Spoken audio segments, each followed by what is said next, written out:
ఎలా ఉన్నారు? నేనైతే బాగున్నాను. మీరు కూడా బాగున్నారని అనుకుంటున్నాను. ఈరోజైతే నేను కలాకండ్ ప్రిపేర్ చేస్తున్నాను. దానికోసమని ఒక బాండీ తీసుకున్నాను. ఫస్ట్గా గ్యాస్ వెలిగించుకుందాము. నేనైతే కలాకండ్ కోసం 1/2 లీటర్ చిక్కటి గేదె పాలైతే తీసుకున్నాను.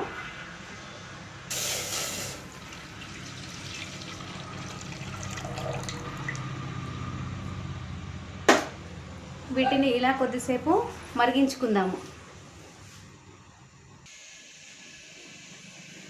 పాలైతే మరుగుతున్నాయండి. దానికోసం అయితే ఇలాచీ పౌడర్ రెడీ చేసుకుందాము.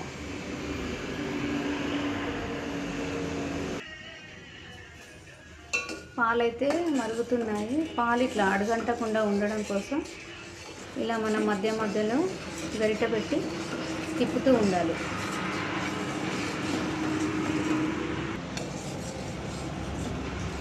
కలాకండకి కొంచెం టైం ఎక్కువ పడుతుంది కదండి. ఈ పాలు మరగాలి అంటే మనం మీడియం ఫ్లేమ్లోనే పెట్టుకొని మరిగించుకోవాలి. ఎక్కువ మంట మీద పెడితే మాడిపోతాయి.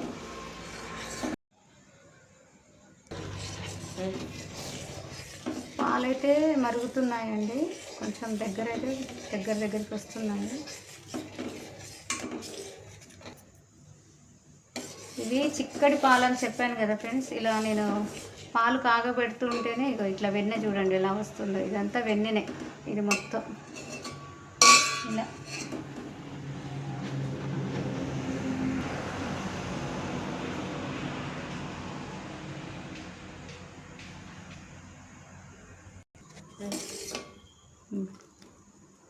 ఇదంతా మీగడే ఫ్రెండ్స్.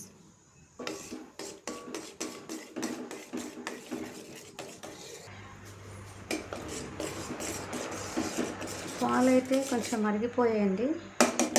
ఇప్పుడు ఇందులో మనం ఒక చెక్క నిమ్మరసం పిండుకోవాలి.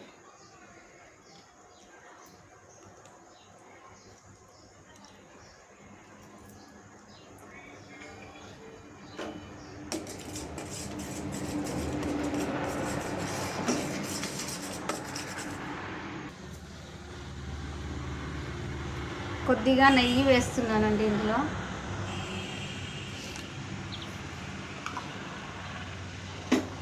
ప్లస్ ఇందులోనే కొద్దిగా బెల్లం, ఇందులోనే ఇలాచీ మిక్స్ చేశాను.